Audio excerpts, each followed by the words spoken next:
Buenas noches, esto es Zona Franca, yo soy Daniel Pacheco. Según algunas cuentas, este año que apenas comienza, van 18 líderes sociales o defensores de derechos humanos asesinados. Según otras cuentas, son 8. Y aunque la diferencia es grande, es de 10 personas, sería intolerable decir apenas 8. Sería intolerable quedarse fijado apenas en la cifra, en la forma de contar. Decir que no son 18, sino apenas 8. No son apenas 8, porque de hecho este año han corrido, y ahora sí, apenas 45 días. No son apenas 8, porque eso significa que, según las cuentas más conservadoras, cada 5 días matan a una persona porque defiende a otras personas. Las defiende además en los lugares más alejados de Colombia. Las defiende por cosas pequeñas pero básicas, fundamentales. Por un pedazo de tierra, por una idea de organización política. Como Emilsen Manyoma. Emilsen tenía 31 años y tomó un taxi con su marido la noche del 16 de enero de este año. Eso era en Buenaventura, donde vivía. En esa ciudad, ella era una de las organizadoras de Comunidades de Paz, o COMPAS, un grupo de civiles que buscaba generar espacios donde se respetara la vida en medio del fuego cruzado de bandas criminales, paramilitares y la fuerza pública. Emilsen también colaboraba con una comisión de la verdad que busca respuestas sobre el paradero de cerca de 1.700 personas desaparecidas en Buenaventura durante los últimos años. En la mañana del 17 de enero, los cuerpos de Emilsen y de su esposo fueron encontrados en el barrio El Progreso, amoratados, apuñalados y con disparos de arma de fuego. Desafortunadamente, si todo funciona como ha funcionado en el pasado, por estas muertes es muy probable que no vaya nadie a la cárcel. Desafortunadamente, si todo funciona como ha funcionado en el pasado, este año seguirán matando a líderes sociales. El año pasado fueron alrededor de 70, el anterior unos menos, pero igual demasiados. Siento que hace no mucho hice este mismo monólogo. De hecho, fue el pasado 21 de noviembre, cuando ya teníamos noticias de que a pesar del avance de los acuerdos de paz con las FARC, estaban matando a líderes a una tasa cada vez mayor. Y a pesar de que es evidente el patrón sistemático en contra de la vida de personas que defienden los derechos de los que no tienen plata, de los que no tienen tierra, de los que son de izquierda, de los que se arropan bajo esta cobija de los derechos humanos, hay una negación sistemática desde el gobierno, desde el Estado, sobre la existencia de grupos organizados para matarlos. Había sindicalistas que estaban siendo asesinados, pero que en Colombia la inseguridad en materia de homicidios hacía que se murieran no solo violentamente los sindicalistas, sino también los médicos y también los plomeros y también los estudiantes. Aquí, la verdad, me declaro sin recetas sobre cómo parar este desangre, me declaro sin humor frente a cómo contarlo. Tal vez lo único que queda es la repetición, a riesgo de cansarlos por la sola posibilidad de que si más gente se pone de acuerdo en que esto es intolerable, tal vez tengamos un futuro con menos muertos. Y eso, desafortunadamente, parece ser lo máximo a lo que podemos aspirar. Aquí arranca Zona Franca.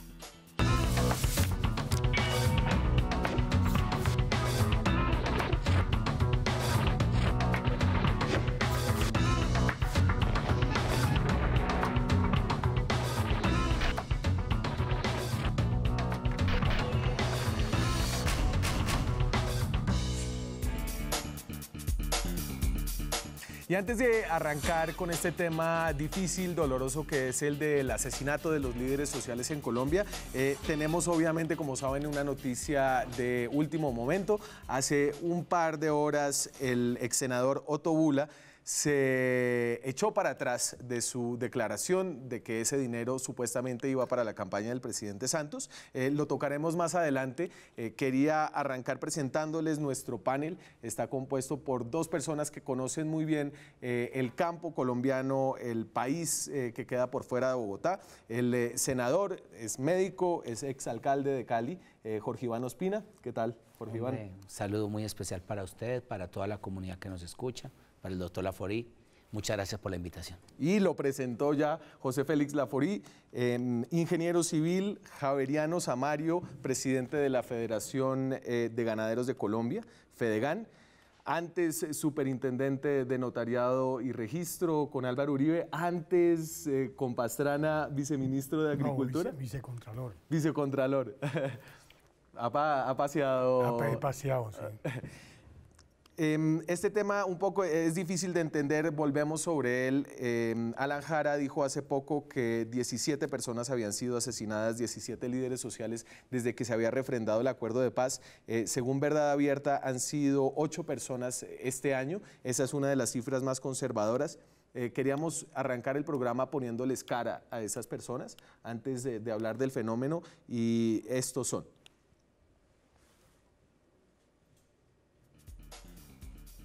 Edilberto Cantillo Mesa era presidente de la Junta de Acción Comunal de Entre Ríos, hizo parte de la Asamblea Campesina del Cesar por la restitución de tierras y el buen vivir. Se encontraba con sus 4 hijas y su esposa cuando le dispararon. Se desconoce el presunto responsable, asesinado con arma de fuego el 4 de febrero en la zona rural del municipio del Copey Cesar. Porfirio Jaramillo Bogallo, líder de la Asociación de Víctimas Reclamantes de Tierra. Lo asesinaron 4 hombres fuertemente armados que se transportaban en dos motocicletas y se lo llevaron con engaños. Asesinado el 29 de enero en un sector conocido como El Tigre, en Chirogodó. Hernán Enrique Ágames Flores impulsó la implementación del acuerdo de paz entre el gobierno nacional y las FARC y fue miembro del Comité Cocalero, asesinado presuntamente por paramilitares el 19 de enero en Puerto Libertador, Córdoba.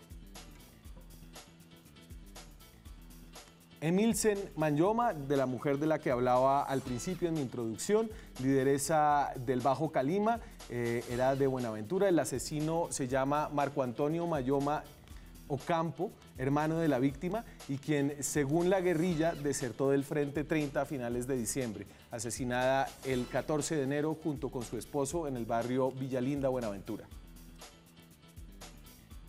Emiro León Alzate Londoño era miembro de los líderes del Movimiento por la Vida y la Defensa del Territorio en el oriente antioqueño. Jugó un papel importante en la promoción de los derechos de los campesinos, esposo y padre de 3 hijos. Se desconoce el presunto responsable, asesinado el 12 de enero de este año en el municipio de Sonsón, en el departamento de Antioquia. José Jimer Cartagena Úsuga, vicepresidente de la Asociación Campesina para el Desarrollo del Alto Sinú, asesinado el 10 de enero en Carepa, Antioquia, presuntamente por las autodefensas. Aldemar Parra García, líder comunitario y defensor de tierra en Atillo, donde abogaba contra el desplazamiento forzado, sobrino de los líderes comunitarios Alfonso Martínez, Yolima Prada y Dian Fonseca, asesinado el 7 de enero en El Paso, Cesar, por sicarios que se movilizaban en moto. Y este es el octavo que cuenta Verdad Abierta, el portal de semana. Es Olmedo Pito García. Perteneció al movimiento indígena Los Sin Tierra, al Comité de Derechos Humanos del municipio de Caloto. Se desconoce el presunto responsable, asesinado el 6 de enero en Caloto, Cauca. Esas son las caras, algunos que tienen caras de este fenómeno que no para. Y lo primero que yo quería preguntarles es esto, ¿de dónde viene? ¿Qué es lo que está pasando? ¿Por qué esto no se detiene? Bueno, es altamente sintomático. La muerte de líderes sociales en Colombia no es una circunstancia nueva. Este es un país que ha tenido una trágica historia. Cuando quien piensa distinto, cuando impulsa derechos sociales, cuando lucha por la tierra, lo acallan y lo asesinan. Hemos visto que la violencia liberal conservadora posterior al acuerdo significó muertes. Hemos visto que murió todo el movimiento político, la Unión Patriótica. Hemos visto ahora y estamos viendo que asesinan a líderes sociales. Unos elementos comunes que me parecen de alto impacto en términos de indicio: se concentra sustancialmente la muerte en departamentos del Caribe y Antioquia, se sustenta fundamentalmente en personas que luchan para recuperar su tierra y en zonas donde hay bandas criminales sofisticadas, altamente agresivas, vinculadas con todo tipo de actividad delincuencial, paramilitarismo, minería ilegal, narcotráfico. Doctor José Félix. No, lo primero es lamentarlo, ¿no? Yo creo que en el país, aquellos que tenemos muy seguramente una postura diferente al tema de la tierra, no tenemos por qué aceptar que a los dirigentes sociales eventualmente lo asesinen por su condición de tal. Pero lo acaba de decir el senador con toda claridad. le faltó incluir FARC, Ejército de Liberación Nacional, y cuanto actor armado tiene pretensión de control territorial. Porque el tema de la tierra en Colombia, en vez de ser un instrumento real para mejorar las condiciones de vida de la familia o de la familia que de alguna forma intenta salir adelante trabajando la tierra, en el fondo lo que ha tenido es una pretensión de control territorial y detrás de ello toda una gran demagogia política. Y eso lo estamos viendo. Es decir, cuando uno mira y observa dónde son este tipo de muertes, ahí hay narcotráfico. Donde hay narcotráfico hay bandas o de criminales o de yo no sé si sigan existiendo paramilitares, porque se supone que el paramilitar es un auxiliar de los militares, de uno suponer que ya no están en eso, pero lo dejo en esos términos. Pero hay FARC, hay Ejército de Liberación Nacional y en consecuencia, pues todo aquel que tenga pretensión de control territorial, repito, no para poner a producir la tierra, sino de control territorial, genera este tipo de hechos violentos. Pero entonces, y yo aquí me quiero referir a lo que dijo recientemente en una entrevista con Álvaro García en su programa Palabras Más. Todavía no lo tengo, ahorita lo digo.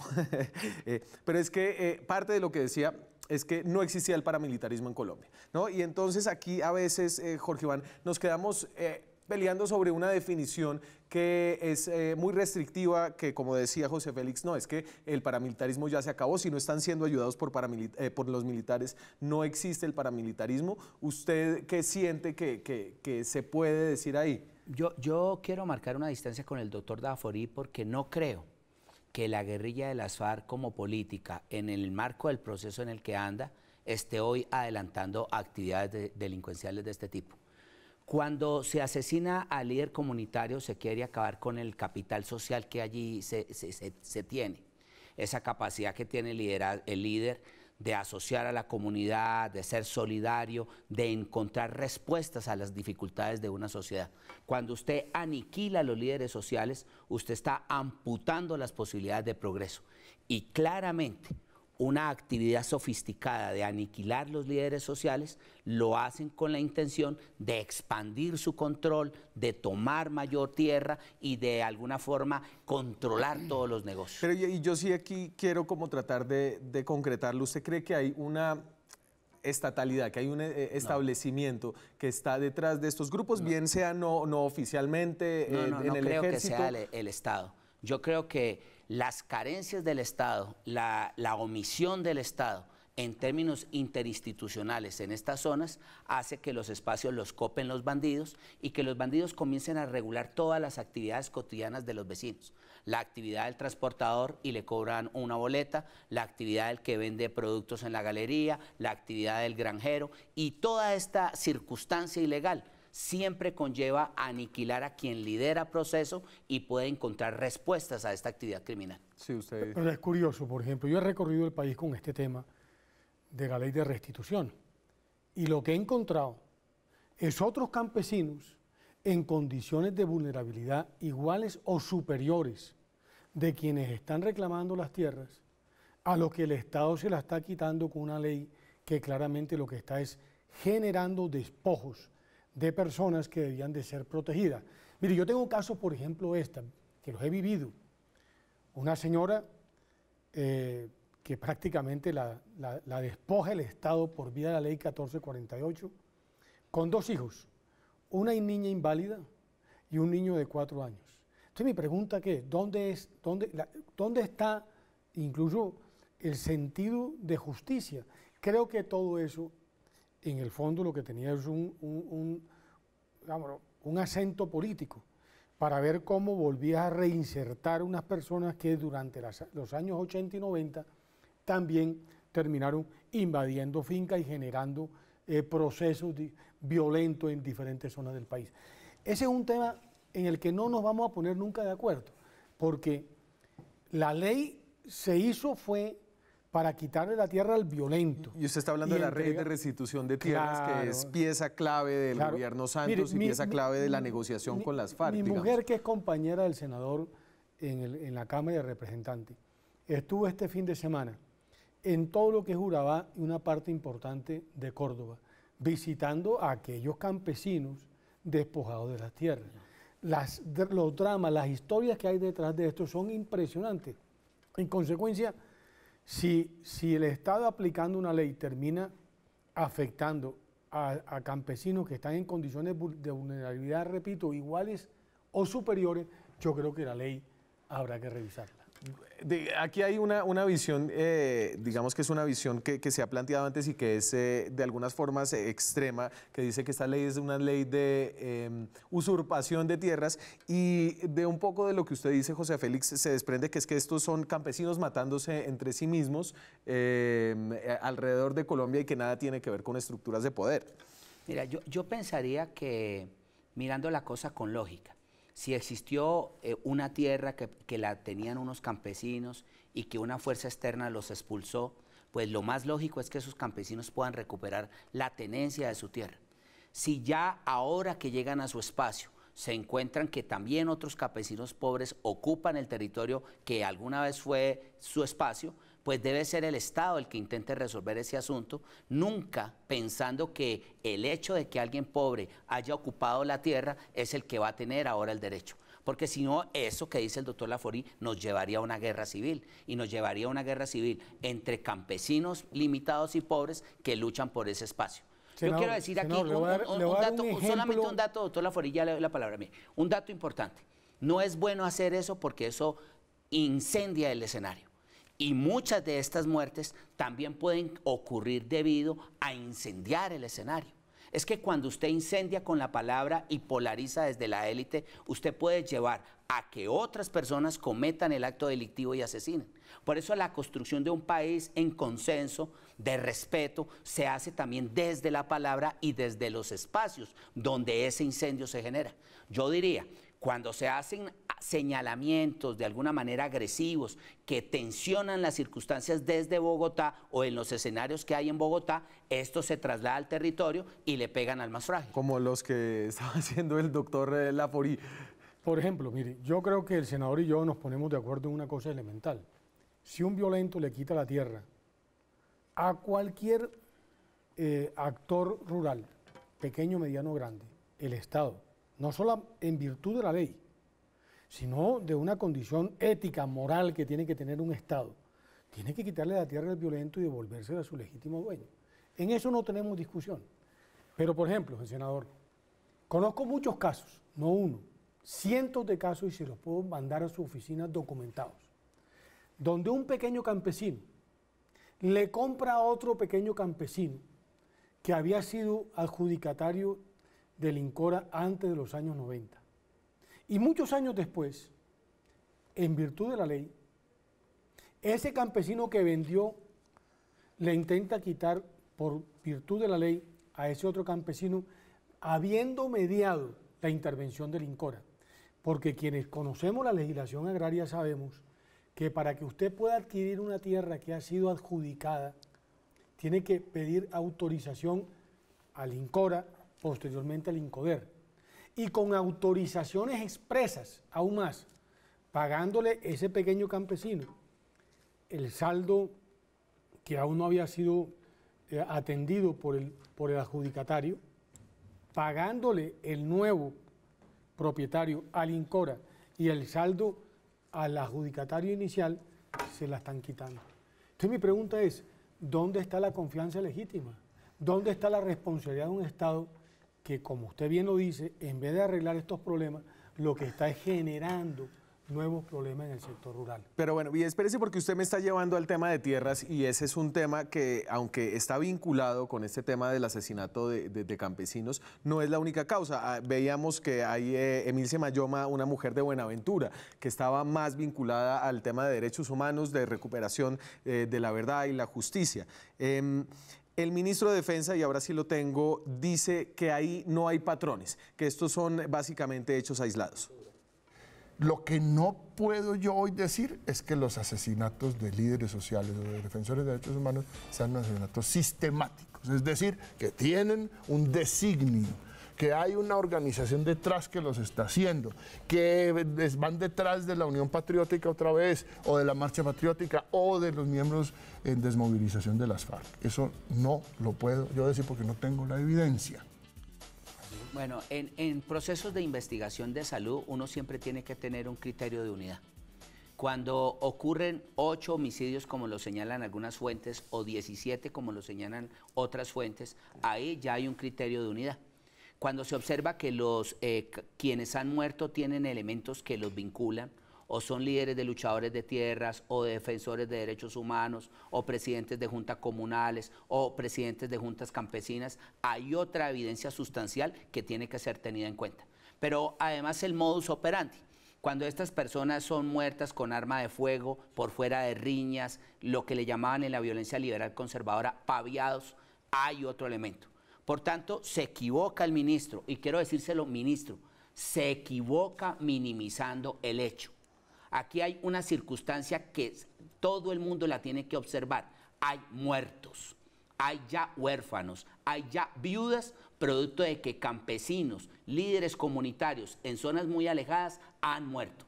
Y de inmediato el gobierno nacional, con cargo a la Fiscalía General de la Nación, del Ministerio de Defensa y de todos los organismos posibles, debe adelantar una acción consolidada y sólida en términos de investigación, porque esto efectivamente puede llevar al traste con un proceso de paz que se adelanta y puede llevar al traste con el desarrollo armónico de un posconflicto. Ahí usted, en cambio, sí está de acuerdo con, bueno, no lo quiero poner de acuerdo con el gobierno Santos, pero... No tanto, mira, el tema no es que esté de acuerdo o no esté de acuerdo. El tema es que si el ministro dice que no hay sistematicidad, tendrá algunos argumentos. Yo no descarto, por ejemplo, el argumento del senador. Pues el argumento es la falta de evidencia. Claro, ¿no? Y no descarto el argumento del senador. A mí me parece que las autoridades tienen que estar mucho más encima de qué es lo que está pasando en el territorio.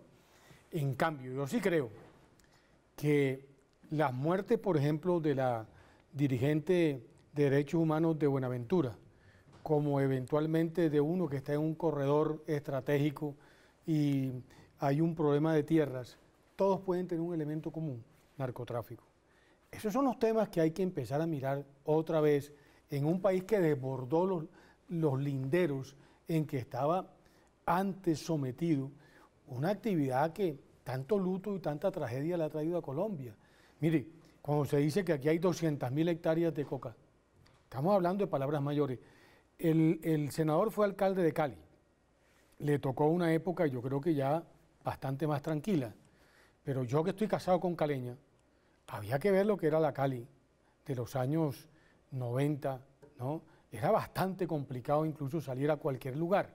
Ya se volvieron a presentar en Cali situaciones, digámoslo, de inseguridad latente, sí, como en otras partes de la costa caribe. Laforet, me parece que esos temas hay que poner la atención antes que se le convierta en una bola de candela a las autoridades. Mire esto, acuérdese que mi primera profesión es médico, y acuérdese que yo trabajé como médico en servicios de urgencia, y uno encuentra cuáles son los elementos vinculantes de muertos por el narcotráfico y de muertos que están asociados a utilizar el narcotráfico para el asesinato. El muerto del narcotráfico, el de la vendetta, el que pelea por un territorio, el que pelea por una caleta, es muy distinto a este tipo de muertos. ¿Por qué? Aquí, ¿Por qué la defensora de derechos humanos de Buenaventura estaba peleando por qué? Por justicia. Por justicia.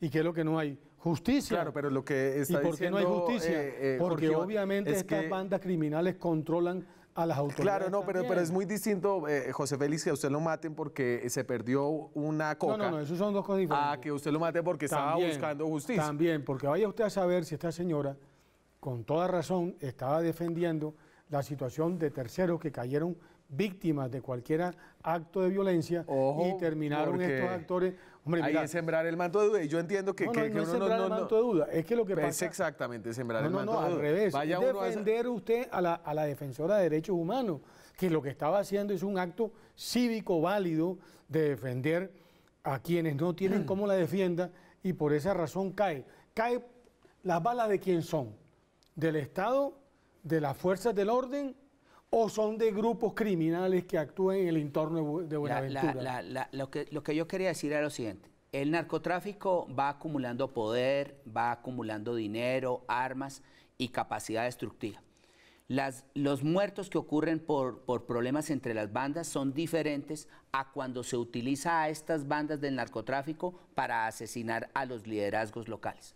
Esta intencionalidad de asesinar a los liderazgos locales siempre responde a estratagemas de poderes muy consolidados en el país, con las intenciones claras de evitar que las tierras vuelvan a sus dueños, de evitar que surja la verdad, de evitar ¿Qué tiene que ver el tema de la tierra en Buenaventura? Mira, pero ahí en este caso estamos hablando de violación de derechos humanos, exacto. Muy bien, ¿qué tiene que ver con el tema de tierra? Lo que se tiene que decir acá... politizamos la discusión siempre creyendo que hay que pero porque hay un elemento político, porque hay un elemento político y yo sí quisiera traer ese elemento político, es que aquí hay un crimen, pero contra personas que están buscando los derechos de otras, es decir, que son personas generalmente de escasos recursos, generalmente arropadas bajo esa gran cobija de los derechos humanos. Entonces aquí lo que hay que mirar es el Estado.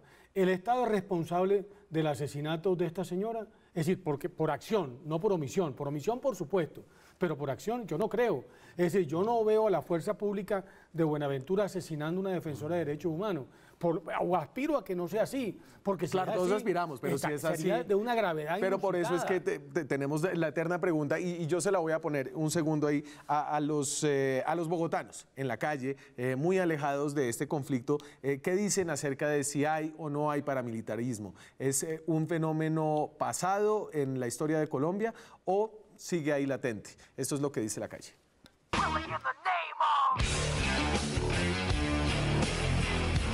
Colombia han venido matando muchos líderes sociales, indígenas, campesinos, afros, etcétera. ¿Usted por qué cree que los estén matando?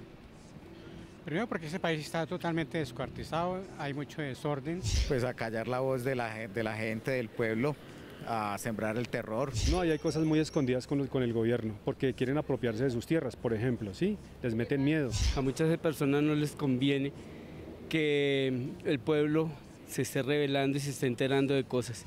No tengo ni idea. Los líderes sociales los han venido asesinando pues por cuestiones de tierras y creería yo por la guerra. ¿Por qué tan tímido? Yo no. Bueno. Es que ni siquiera lo había visto. Bueno, entonces... Es que como no tiene pelo... Puede haber gente interesada en sacarlos de sus tierras o acabarlos.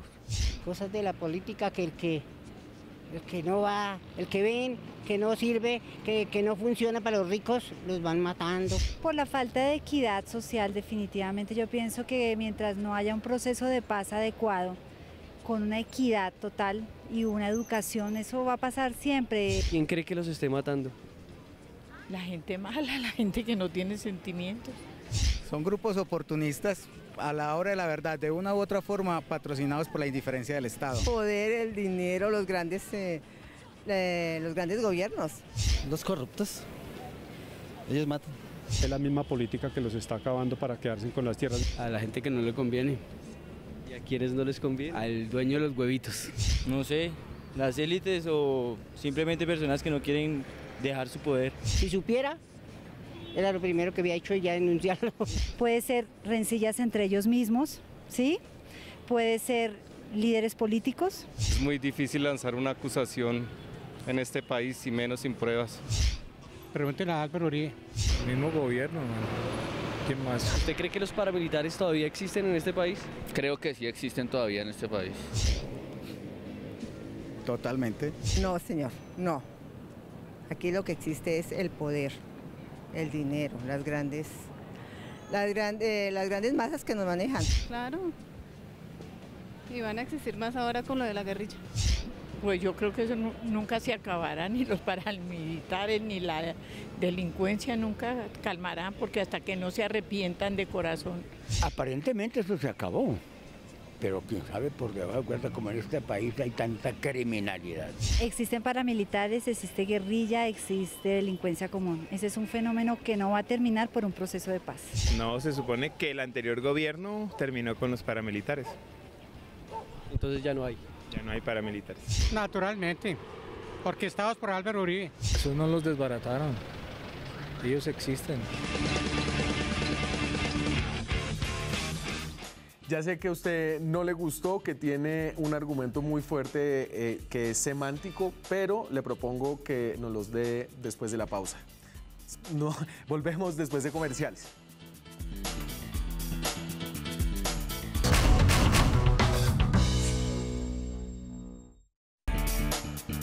Son las 9:35, estamos en directo, estamos hablando de por qué están matando a todos o a muchos de los líderes sociales en Colombia. Solo desde que se refrendó el acuerdo de paz van 17 líderes asesinados según el director de la unidad de víctimas. Y veíamos antes de salir a la pausa estas voces de calle que decían casi unánimemente, que el paramilitarismo todavía existía en Colombia. Y a usted le molesta mucho esa palabra porque invoca a los militares. Y entiendo que no es exactamente preciso, pero sí quisiera como pasar del argumento semántico a si son los militares o no, o si hay una relación con estructuras de poder político. No, el tema no es semántico, el tema es un tema mucho más de fondo. Porque claro, aquí se construyen narrativas y nos quedamos en la narrativa para explicar fenómenos que son mucho más profundos y mucho más dañinos para la sociedad.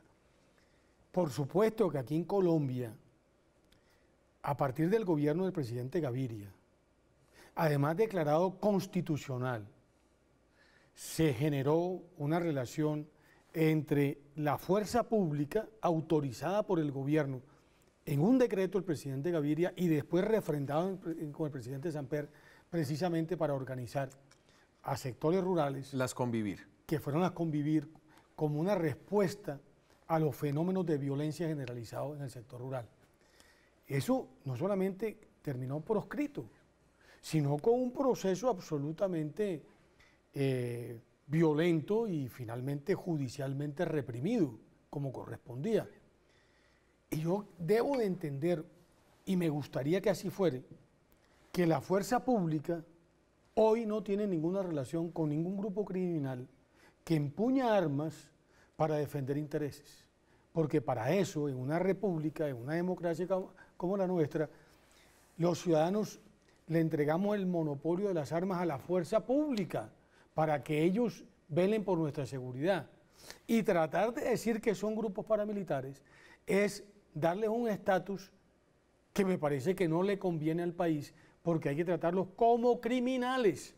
Aquel que tiene armas es un criminal. Ahora con el cuento de la paz, resulta que la FARC no son un grupo criminal narcoterrorista. Sí lo es, pero claro, aquí los perdones se dan de conformidad al actor. A mí me parece que todo aquel que violenta, que asesina, que mata, que secuestra niños, que los corrompe, que los manda a la guerra, son unos criminales. Y para eso el Estado tiene que reprimirlo. Esa es la postura que siempre he tenido.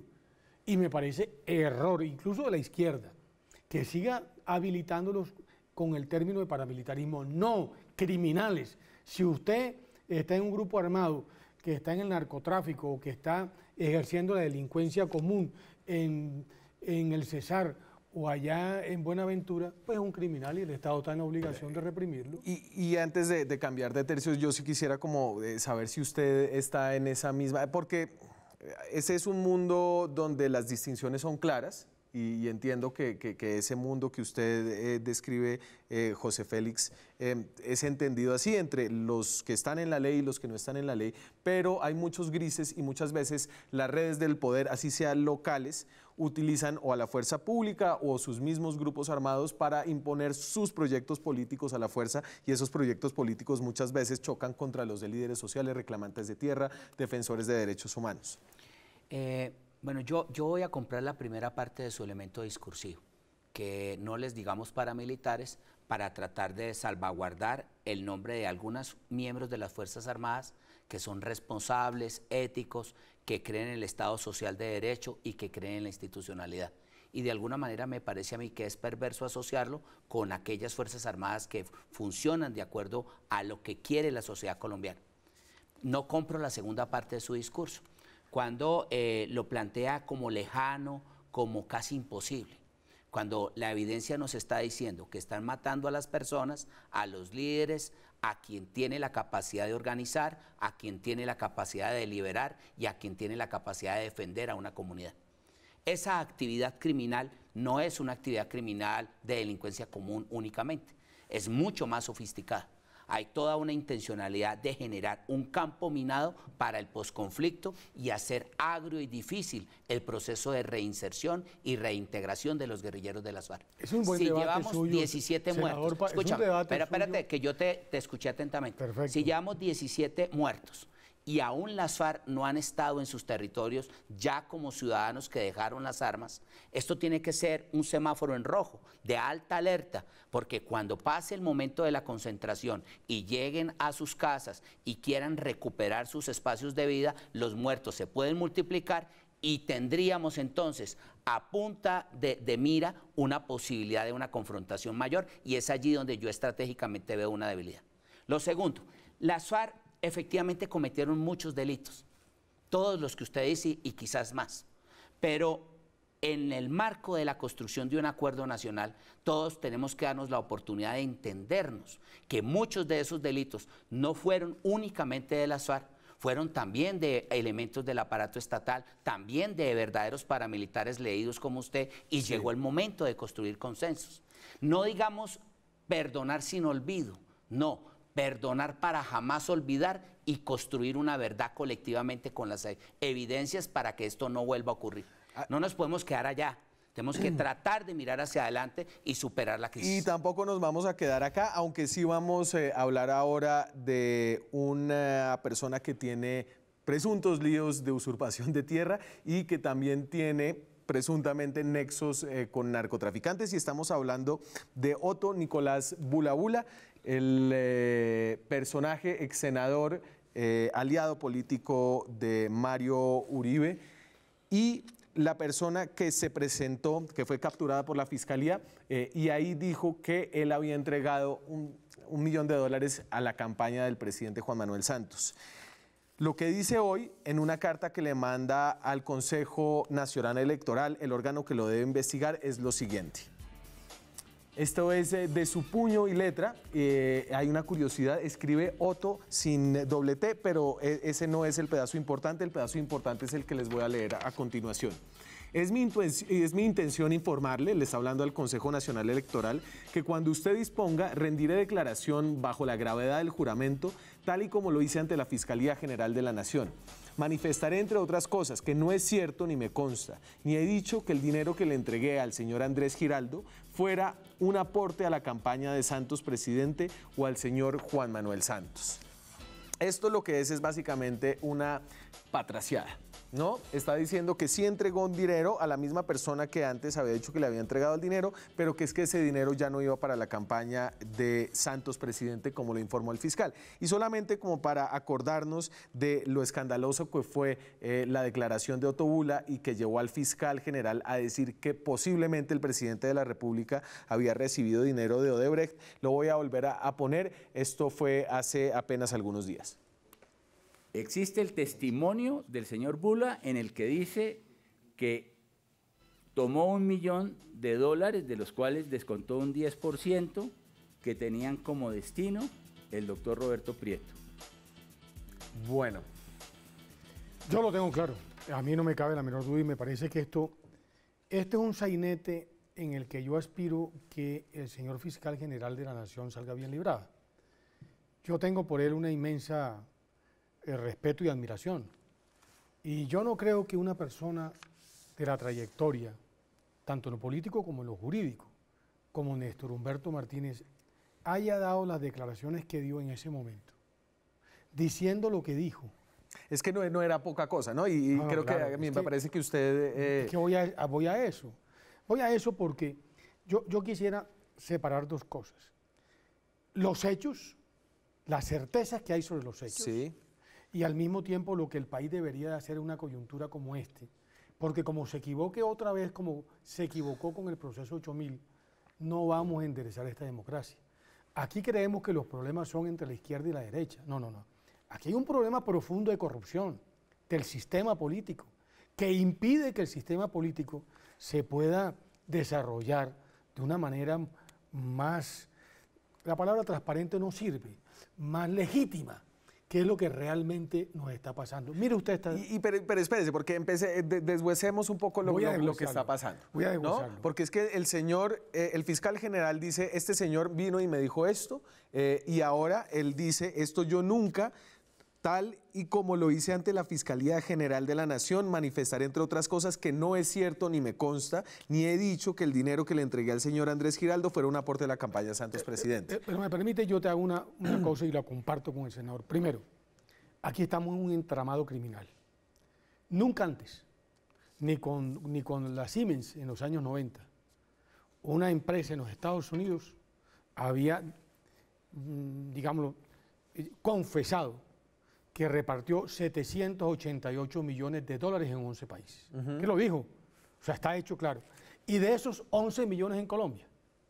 Y el propio fiscal dijo que le entregó a un viceministro del gobierno de Uribe 6,4 millones y 4,6 millones de dólares al señor Ottobula. Tercero, vamos por partes. Tercero, evidentemente, el 14 de marzo, es decir, 2 meses antes de la primera vuelta, se firmó un otro sí de un contrato de Gamarra Ocaña que no tenía nada que ver con la Ruta del Sol.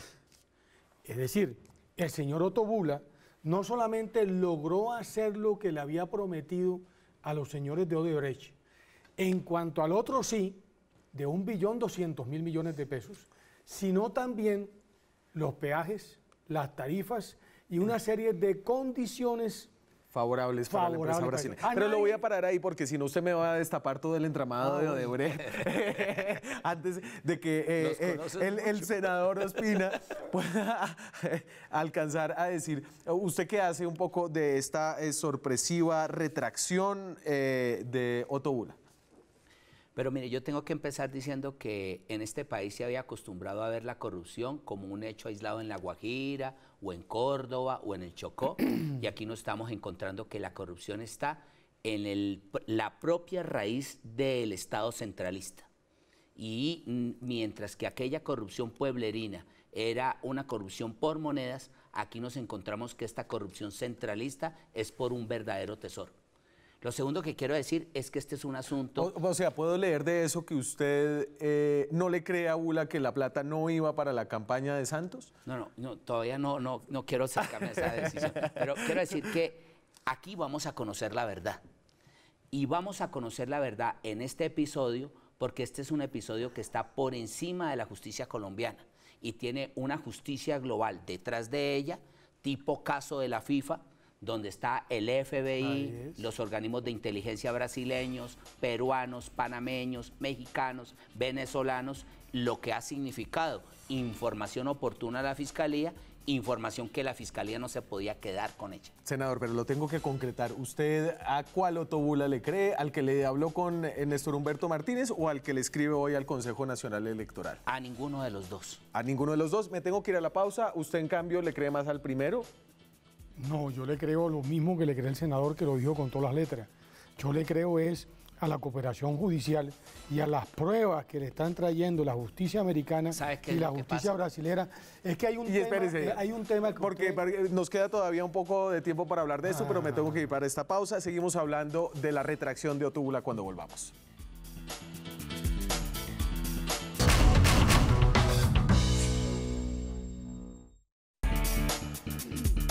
9:52 minutos. Muchas gracias a los tuiteros que están muy activos en nuestra cuenta @zonafranca. Y yo los corté en medio de un momento álgido, pero voy a volver a recrearlo con esta respuesta que da el presidente Santos en su entrevista de este domingo que pasó con Yamid Amat, donde niega las acusaciones que se hacen de los dineros que entraron a su campaña. Y entonces a mí me parece que aquí hay una forma curiosa de hablar. Le pregunta a Yamid si entró la plata y él lo que le responde es: no la han encontrado y lo que me han dicho es que no la podrán encontrar porque no existe. El gerente de la campaña, Roberto Prieto, por iniciativa suya, propuso que no recibieran ninguna contribución del sector privado y que la financiación fuera exclusivamente con la reposición de votos que ordena la ley. Así, tengo entendido, sucedió. Y así fue reportado al Consejo Nacional Electoral. Y aquí viene otra respuesta. A su campaña no ingresó ningún recurso distinto al crédito que se obtuvo de Bancolombia. Y lo que él responde: lo que siempre me han dicho y han reiterado es que no.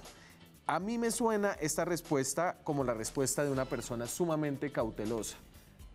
Así es, pero más todavía, una persona que 10 días atrás sabía lo que se le venía pierna arriba, porque evidentemente cuando firmaron el contrato el 14 de marzo, cuando 7 meses después, los mismos ministros, entre ellas la del transporte y Gina, beneficiada del puerto de su padre, ¿no? Incluso, porque las cosas se van olvidando, el propio secretario privado de la presidencia presiona ¿a quién?